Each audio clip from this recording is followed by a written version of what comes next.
comes a time in regards to a healing process, for me, in my perspective anyway, when the interaction that we have, if we choose to take a path of the healing journey and the connection to source energy,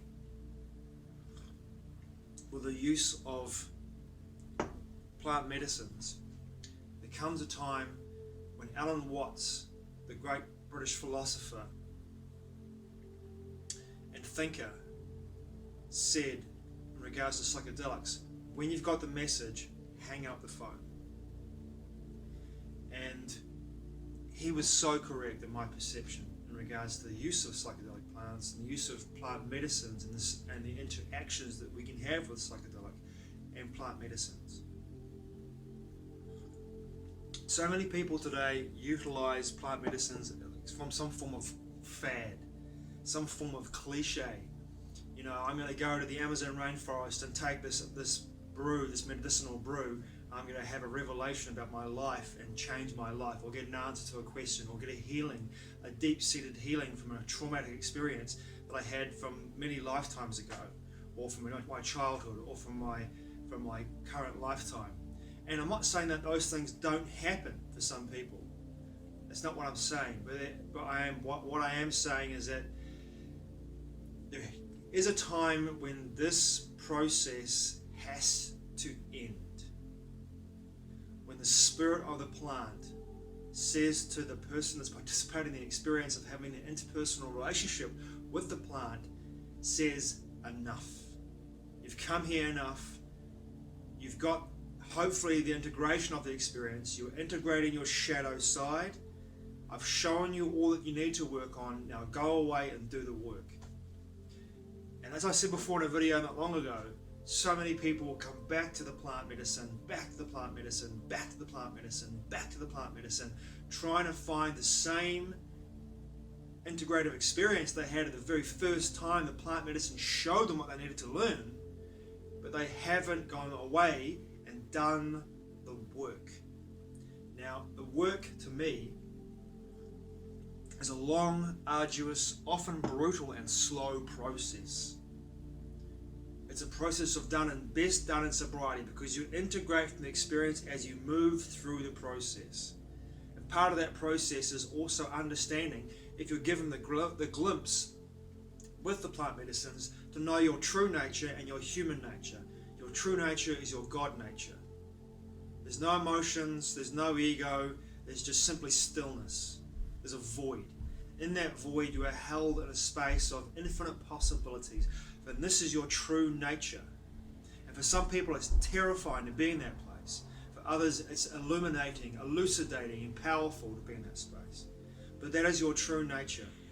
The emotional hamster wheel of our emotional software programs that run through our bodies, often when we're taking plant medicines, or even when we're meditating, in that stillness space where our minds are just taking over, running through thoughts, monkey mind going crazy.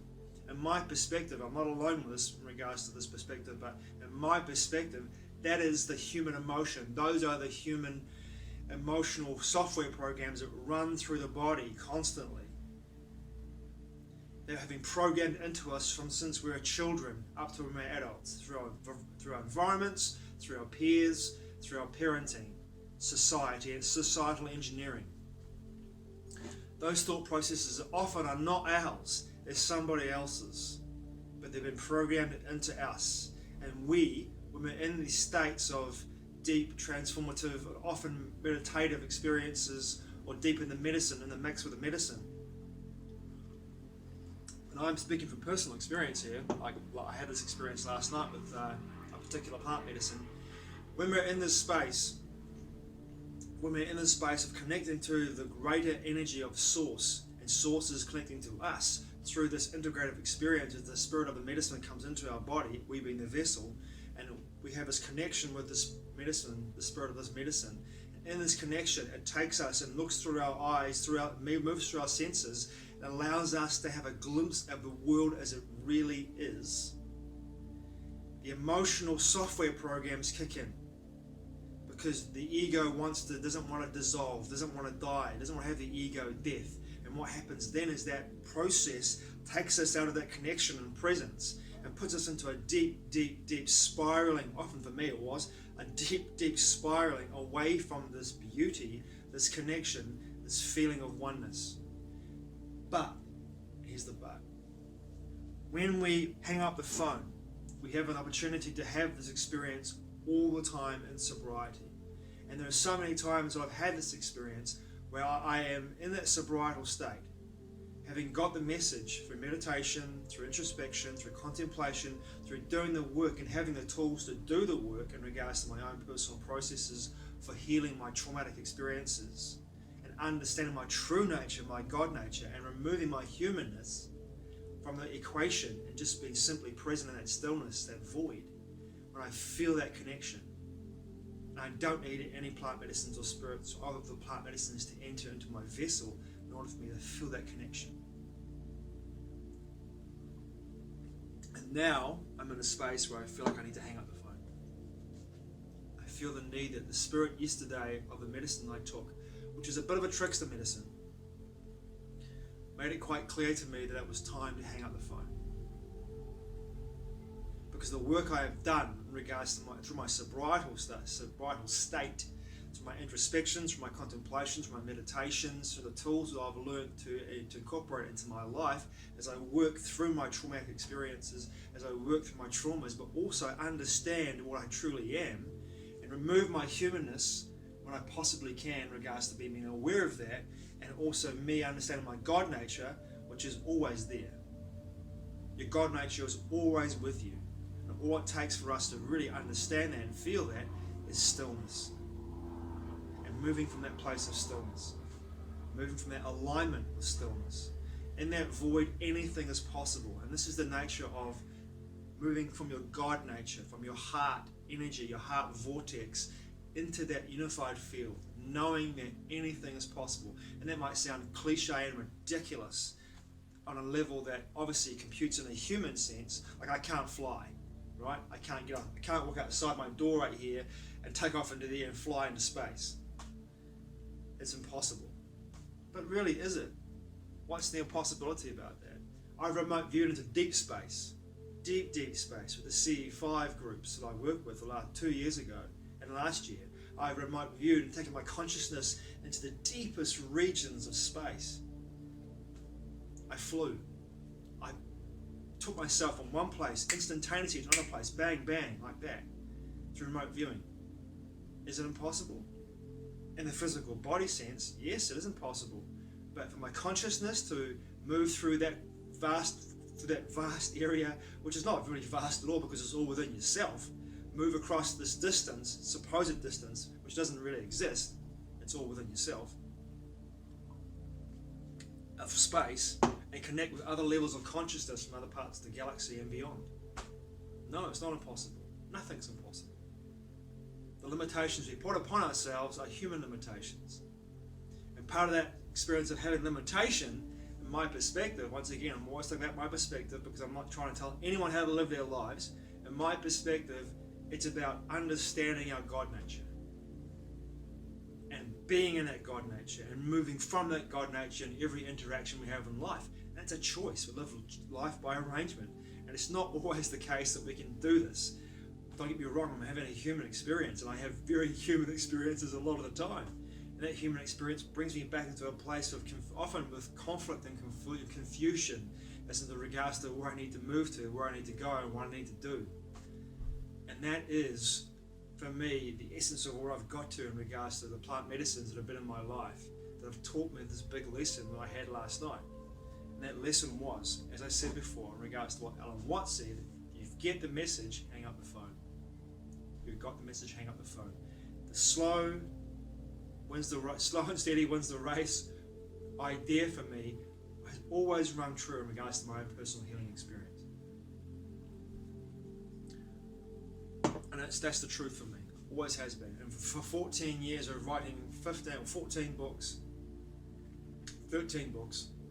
God, 13 or 14, I've lost count, and made an album of poems, produced it, did all the show notes for it, about to release it, probably the next couple of months. About to do another album as well of spoken word with more cinematic context with it as well.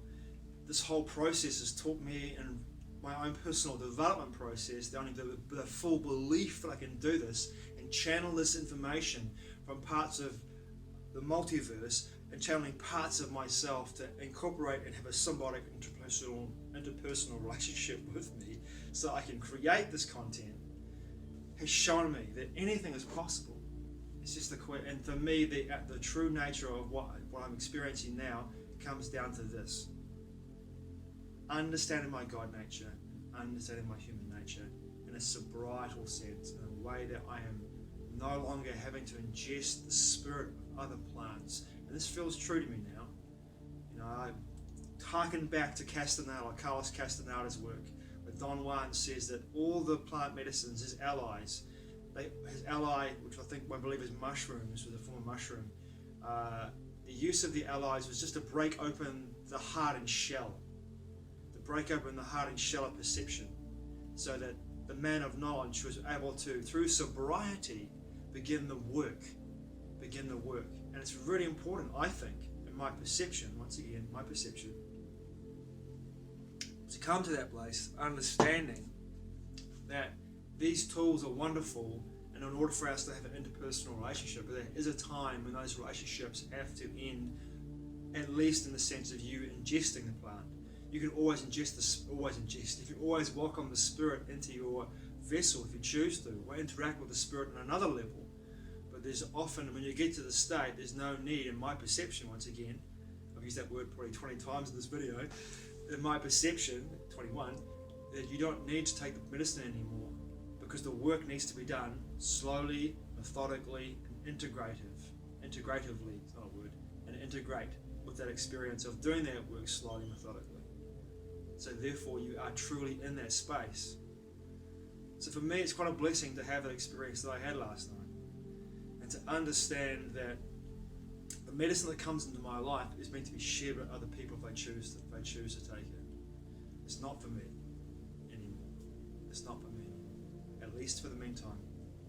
I feel as though my work needs to be done in sobriety, and it's a really powerful place to come to. I mean, after all, it was only 2 years ago that I gave up drugs altogether, after doing a lot of them for a long time and having a great time doing them, and also having some rotten, terrible times doing them.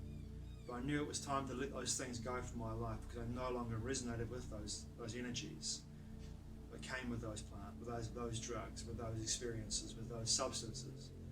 I haven't had a drink of any alcoholic substances for over 20 years, and I don't want to. I never will ever again.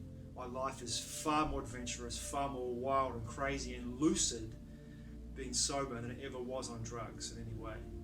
It's the way I live my life. There's magic in every moment. And that's the way I want to live it for the rest of my time, in my incarnate in this body. Cheers.